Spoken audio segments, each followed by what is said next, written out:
네, 구약성경 다니엘 7장 9절에서 14절까지의 말씀을 우리 함께 한 목소리로 읽도록 하겠습니다. 구약성경 다니엘 7장 9절에서 14절까지입니다. 시작. 내가 보니 왕좌가 놓이고 옛적부터 항상 계신 이가 좌정하셨는데 그의 옷은 희기가 눈 같고 그의 머리털은 깨끗한 양의 털 같고 그의 보좌는 불꽃이요 그의 바퀴는 타오르는 불이며 불이 강처럼 흘러 그의 앞에서 나오며 그를 섬기는 자는 천천히요 그 앞에서 모셔 선 자는 만만이며 심판을 베푸는데 책들이 펴 놓였더라. 그때 내가 작은 뿔이 말하는 큰 목소리로 말미암아 주목하여 보는 사이에 짐승이 죽임을 당하고 그의 시체가 상한 바 되어 타오르는 불에 던져졌으며 그 남은 짐승들은 그의 권세를 빼앗겼으나 그 생명은 보존되어 정한 시기가 이르기를 기다리게 되었더라. 내가 또 밤 환상 중에 보니 인자 같은 이가 하늘 구름을 타고 와서 옛적부터 항상 계신 이가에게 나아가 그 앞으로 인도되매 그에게 권세와 영광과 나라를 주고 모든 백성과 나라들과 다른 언어를 말하는 자들이 그를 섬기게 하였으니 그의 권세는 소멸되지 아니하는 영원한 권세요 그의 나라는 멸망하지 아니할 것이니라. 아멘. 네, 저는 성경을 세심하게 읽어야 한다라고 생각을 합니다. 그래서 한 글자 한 글자에도 의미가 있다라고 생각을 해서 그 의미를 파악하기 위해서 주의 깊게 읽어야 한다라고 생각을 하지만 동시에 성경의 원저자이신 하나님의 마음을 깊이 느낄 수 있어야 하고 그 의도를 벗어나서는 안 된다라고 생각을 합니다. 너무 당연한 말을 거창하게 했죠. 네. 무슨 말이냐면 이 다니엘서 혹은 이 요한계시록과 같은 이제 이 묵시록들을 읽을 때 각각의 비유들이나 이 환상들이 가진 그 의미와 또 그것들이 역사적인 어떤 실제 사건을 의미하는지 맞춰보고 또 그것을 아는 것도 참 중요하지만 그것보다 더 중요한 것은 그 비유들을 통해서 그 묵시들을 통해서 말씀하시는 하나님의 의도를 아는 것이 더 중요하다라는 것이죠. 아무리 이 다니엘서나 이 요한계시록에 나오는 그런 환상들이 무엇을 의미하는지 역사적 사건들을 정확하게 갖다 맞췄다라고 해도 결국 그것이 하나님께서 의도하신 바가 아니라면 하나님께서 의도하신 해석이 아니라면 결국 그것의 의도가 하나님께서 원하시는 의도인지를 아는 것이 더 중요하다라는 말입니다. 제가 신천지나 또는 또 계시록의 이 요한계시록의 비밀을 알고 있다라고 하는 사람들의 그 여러 사람들의 비유들을 그 강의들을 제가 비웃는 이유가 바로 여기에 있습니다. 신천지나 그 여러 사람들이 말하는 일곱 나팔이 역사적으로 어떤 사건들을 가리키고 있고 일곱 대접이 역사적으로 어떤 인물들을 가리키고 있다라고 하는 마치 이 퍼즐을 짜맞추듯이 그렇게 잘 짜맞추는 설명들을 듣고 있으면 어떻게 저렇게까지 맞출 수 있을까? 그 설명들을 듣고 참 기가 막히긴 한데 제가 그 설명들을 믿지 않고 오히려 비웃는 이유는 그 설명이 하나님의 의도에서 벗어났기 때문입니다. 무슨 말이냐면 다니엘서나 이 요한계시록도 그렇고 성경의 모든 책들은 당시 사람들을 우선적으로는 당시 사람들을 위로하고 격려하기 위해서 기록된 책들입니다. 다시 말해 이 책들이 기록될 당시 사람들은 이 다니엘서나 요한계시록을 읽고 나서 다 이해할 수 있었고 또 그 책들을 통해서 위로를 얻고 용기를 얻어서 대제국 바빌론과 그리고 대제국 로마와 맞서 싸우면서 그들의 신앙을 지킬 수 있었다라는 것이죠. 그런데 당시 사람들은 알지도 못하는 사람들, 당시 사람들은 일어나지도 않은 그런 역사적 사건들을 마치 모르는 그런 역사적 사건들을 다 갖다 붙이면서 그렇게 퍼즐을 짜맞추듯이 맞추는 것은 갖다 붙이는 것은 하나님의 의도를 벗어나도 한참 벗어난 해석이다라는 것입니다. 오늘 본문 역시 마찬가지입니다. 이 다니엘이 보았던 환상들은 분명 어떤 특정한 나라들을 가리키고 있고 또 어떤 특정한 사건들을 가리키고 있는 것은 분명합니다. 하지만 하나님의 의도는 그것이 어떤 나라를 가리키는지 또 어떤 사건을 가리키는지 단순히 아는 것에서 끝나는 것이 아니다라는 것이죠. 하나님의 의도는 이 환상들을 통해서 하나님을 믿는 하나님의 백성들이 용기를 얻기를 원하시고 또 힘을 얻기를 원하셔서 이 하나님 나라를 살아가게 하는 데 있다라는 것입니다.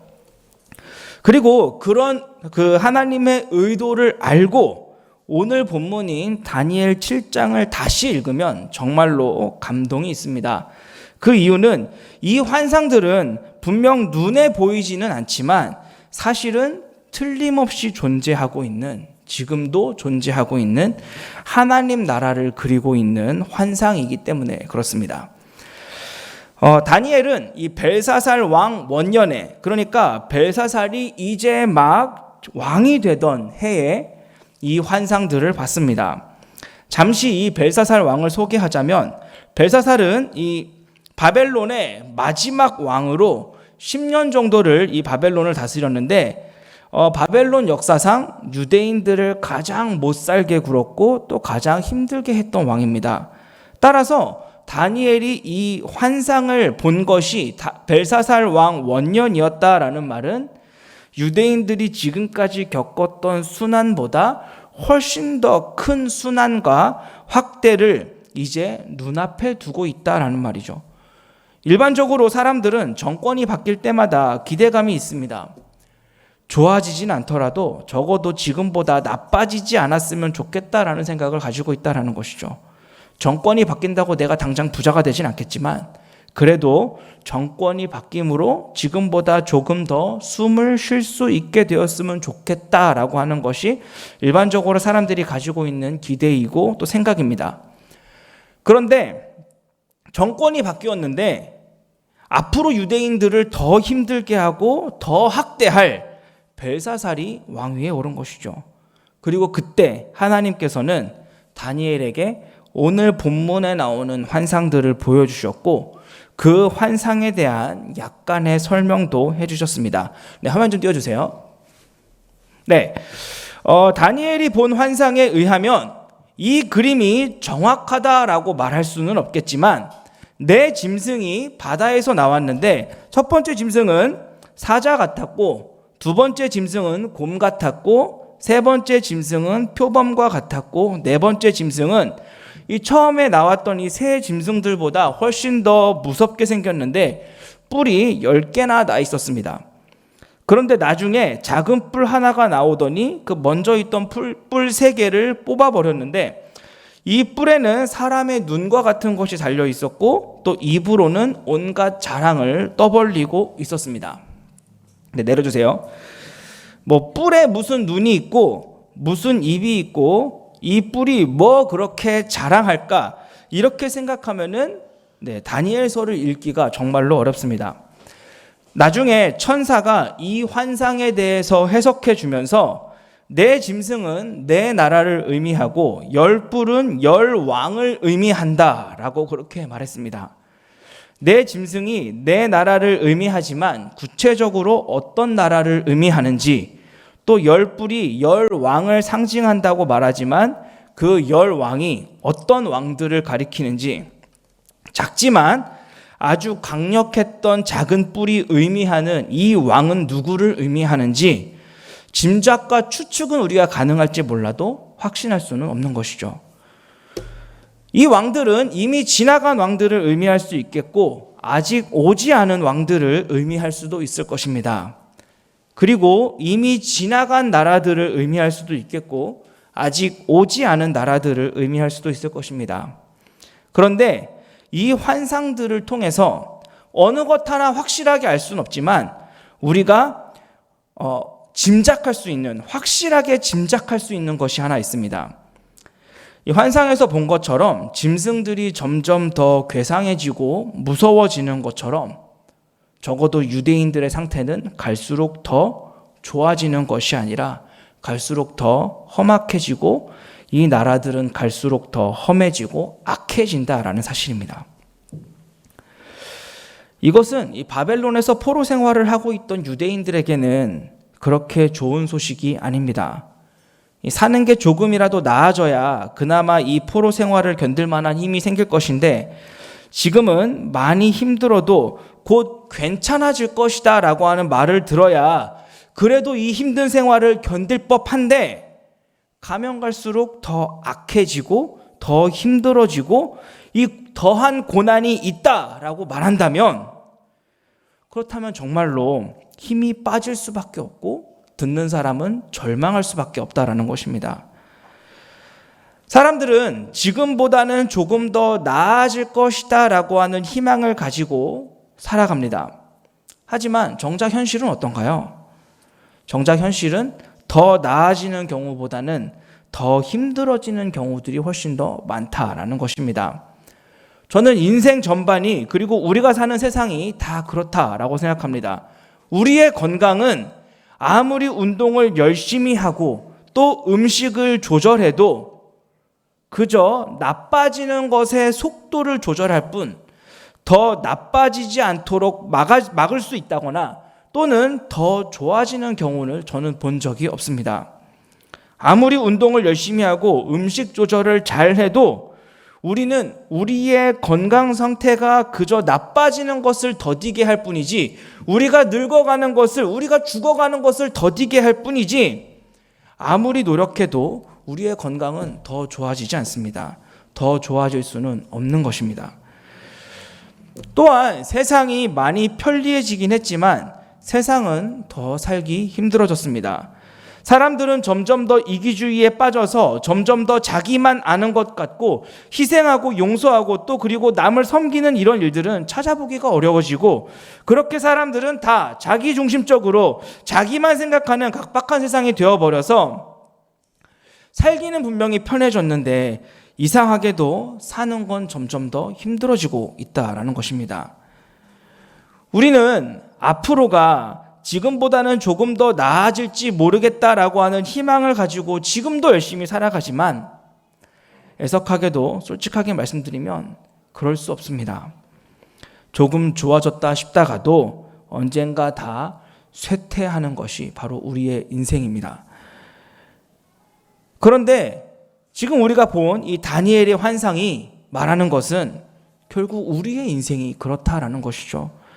저는 이 환상이 단순히 이스라엘의 그 유대인들의 역사만을 말하고 있는 것이 아니라 하나님을 믿는 사람들의 역사도 말하고 있다라고 생각하고 우리의 인생을 말하고 있다라고도 생각합니다.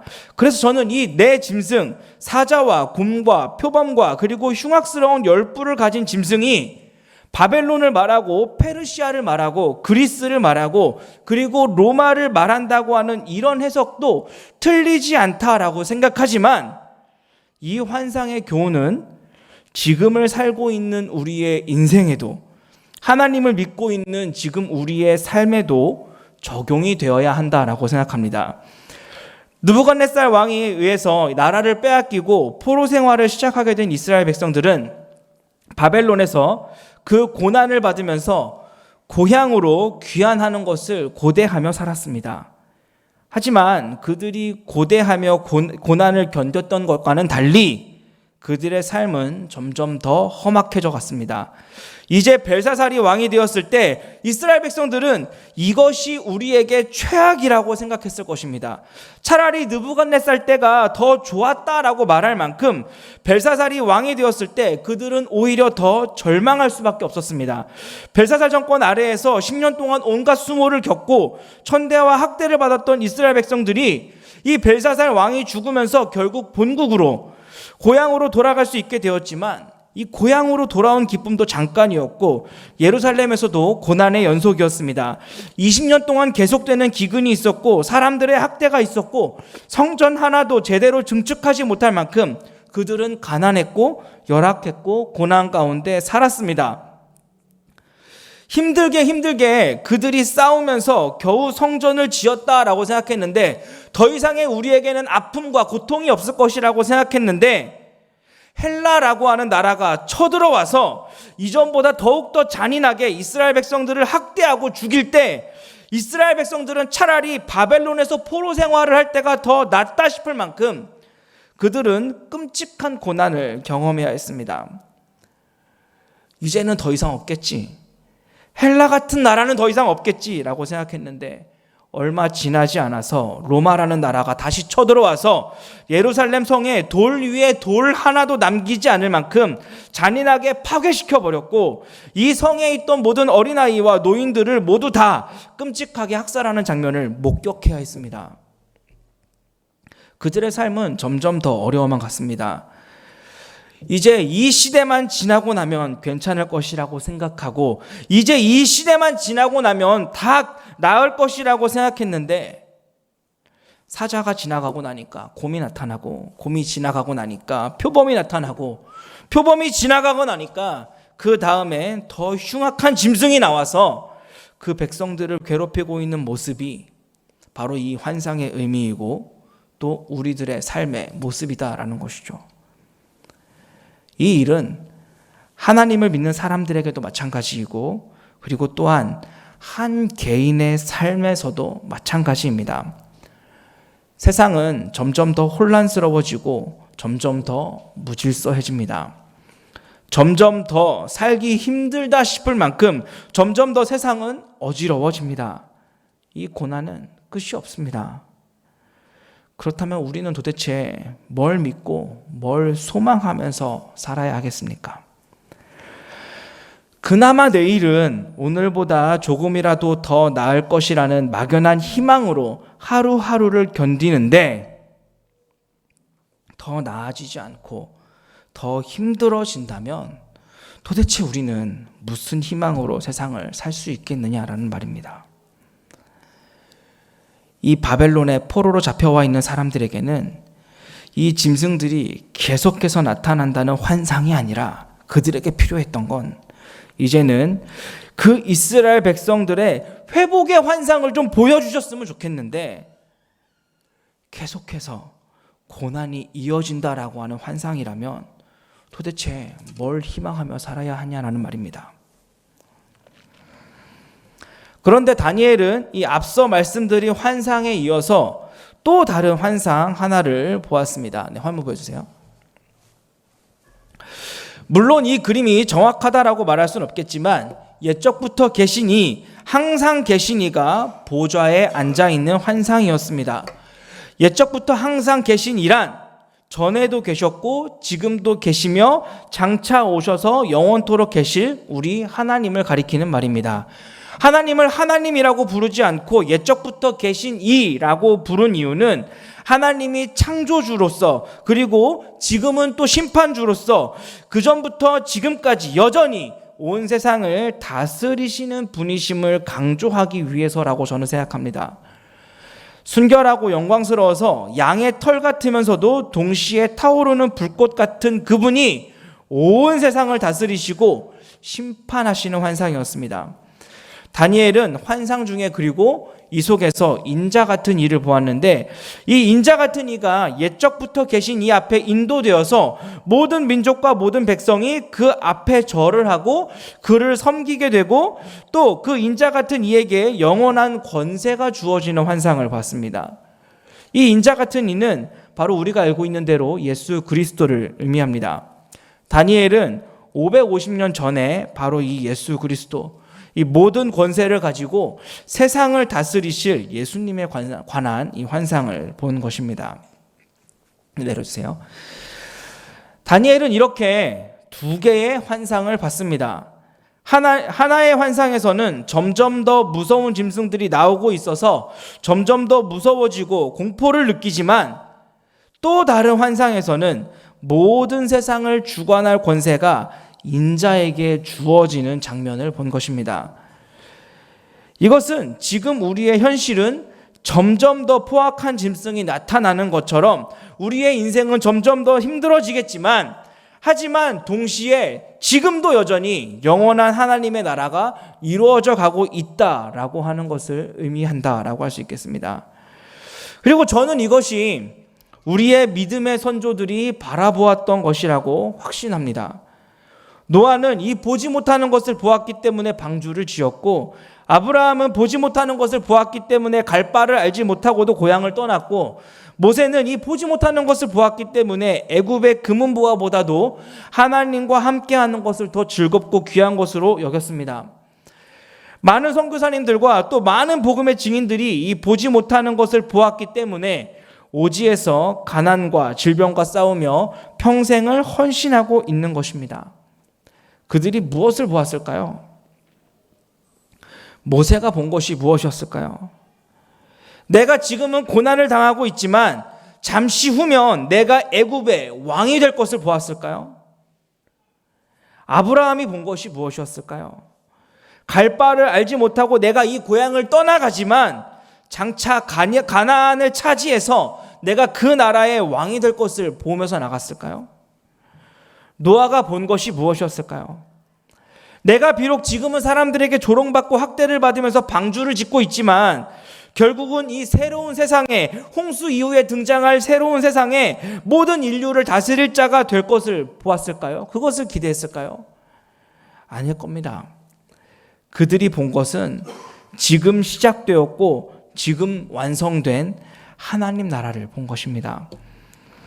모든 존귀와 영광을 받으시는 여전히 이기고 계신 하나님의 나라를 본 것입니다.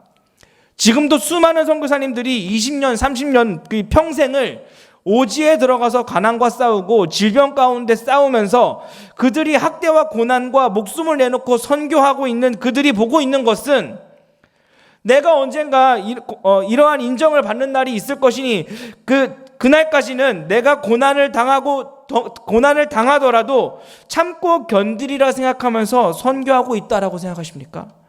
그렇지 않습니다. 그들은 거기서 죽을 각오를 하고 있는 것입니다. 그들은 그곳에서 죽는다 할지라도 아무런 영광도 보지 못하고 그 오지에서 그냥 묻혀서 사라지는 한이 있더라도 그들이 바라보고 있는 것이 있기 때문에 거기서 그러고 있는 것이죠. 그들이 보고 있는 것은 바로 영원한 하나님의 나라였습니다. 그 완성되고 지금도 이기고 있는 그 하나님의 나라를 보았기 때문에 그들은 그렇게 사는 것입니다. 그들이 바라본 것은 성공이 아닙니다. 그리고 형통도 아닙니다. 지금보다 더 나아질 수 있는, 그래서 조금 더 잘 살 수 있다라고 하는 그런 것들이 아니었습니다. 더 힘들어지지만, 앞으로도 더욱 그럴 것이지만 그들은 이 땅에서의 고난과 환난을 넘어서 하나님 나라를 보면서 살았습니다. 하나님의 보좌를 보았고 어린 양을 보면서 살았습니다. 그들이 본 것은 지금 잠시 고난을 받고 있지만 곧 괜찮아지고 잘 살게 될 것이다 라고 하는 것을 보면서 산 것이 아니었습니다. 물론 그런 것들이 필요하지만 이들이 본 것에 비하면 그다지 중요한 것이 아니었습니다. 그들은 하나님 나라를 보았습니다. 이미 완성된 하나님 나라에서 하나님이 영광 받으시는 장면을 보면서 산 것이죠. 다니엘이 보았던 환상이 바로 그랬습니다. 이 땅에는 짐승들이 끊임없이 나타나고 하나가 지나면 또 하나가 나오고 그 하나가 지나고 나면 또 새로운 것이 나오고 더 흉악한 짐승이 나타나고, 그래서 정말로 지치고 두렵지만 우리가 눈을 들어서 그 영광스러운 그 하나님의 나라를 본다면, 그 영광스러운 옛적부터 계신 이와 또 그 앞에 계신 인자 같은 이가 계신 것을 본다면 우리는 버틸 수밖에 없고 또 견딜 수밖에 없고 기다릴 수밖에 없는 것입니다. 저는 여러분들이 기도하면, 앞으로 더 많이 기도하면 더 나아질 것이라고 말하지 않겠습니다. 저는 지금보다 더 나은 삶이 이 땅에 여러분들을 기다리고 있을 것이라고 여러분들에게 말하지 않겠습니다. 물론 여기 계신 분들 중에서는 더 나아지는 사람도 있을 것이고 반대로 지금보다 더 힘든 삶을 살아가야 할 분들도 계실 것입니다. 여기 계신 분들 중에서는 더 아파야 하는 사람이 있을지도 모르고 반대로 훨씬 더 지금보다 더 나은 좋은 환경에서 살게 될 사람도 있을지 모르겠습니다. 하지만 분명한 것은 우리에게는 영원한 하나님의 나라가 있다라는 것입니다. 우리에게는 더 아름답고 더 소중한 것이 있다라는 것입니다. 그래서 바울도 장차 현재의 고난은 장차 우리에게 나타날 영광과 비교할 수 없다라고 했고, 우리가 주목하는 것은 보이는 것이 아니라 보이지 않는 것이니 보이는 것은 잠깐이요 보이지 않는 것은 영원하다라고 말했습니다. 우리가 주목해야 할 것은 지금 내 눈앞에 보이는 내 짐승과 또 열뿔과 거기에 나타난 작은 뿔이 아닙니다.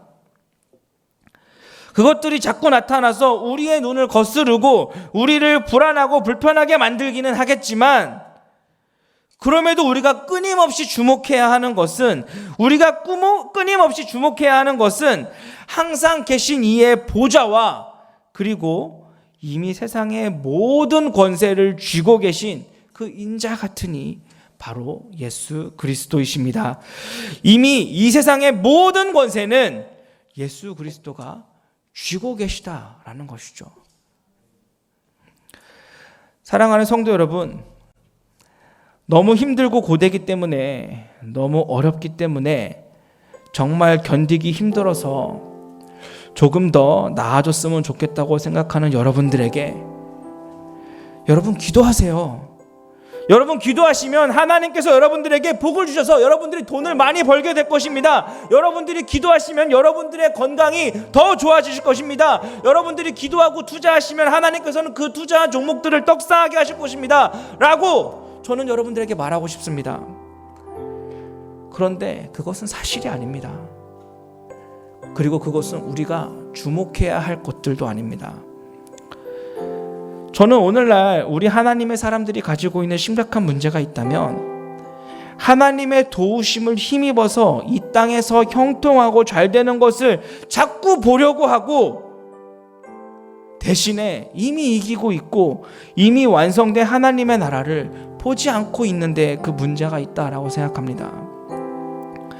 영원한 하나님의 나라를, 그 영원에서 그 영광스러운 옛적부터 계신 이의 그 보좌와 그리고 이미 그 세상 모든 권세를 쥐고 구름을 타고 오시는 그 인자 같은 이 모든 권세가 이미 그에게 주어져 있어서 모든 나라로 하여금 절을 하고 경배하게 하실 그 영광스러움을 우리 하나님의 백성들이, 우리 교회들이 보지 못했기 때문에 이 세상에서의 그 영광을 누리려고 하고 있고, 이 세상에서의 부귀를 누리려고 서로 다투고 싸우느라 정작 봐야 할 것을 보지 못하고 정작 봐야 할 가장 큰 기쁨을 잃어버리고 사는 것 같아서 저는 너무 안타깝습니다.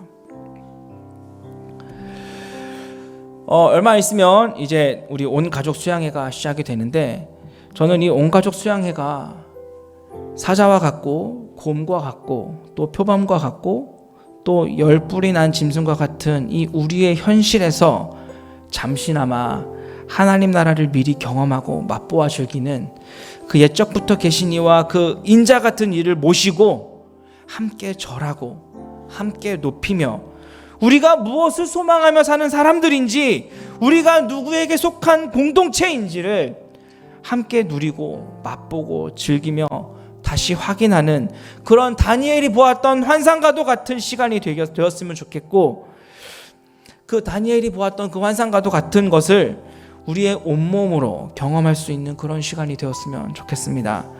그리고 저는 우리가 지금 드리고 있는 이 예배가 사자와 같고 또 곰과 같고 표범과 같고 열뿔이 난 짐승과 같은 이 우리의 현실에서 잠시나마 다니엘이 보았던 이 환상을 볼 수 있는 시간이 되었으면 좋겠습니다. 도대체 어떻게 살아가야 할지를 모르겠어서 그냥 한숨만 쉬어지는 지금이지만, 지금의 이 예배를 통해서 잠시나마 그 나라는, 내 주인이 계신 그 나라는, 바로 내가 속한 그 나라는 지금도 이기고 있고 그리고 이미 완성되어 있음을 이 예배를 통해서 볼 수 있고 또 경험할 수 있었으면 좋겠습니다. 우리 함께 찬양하겠습니다.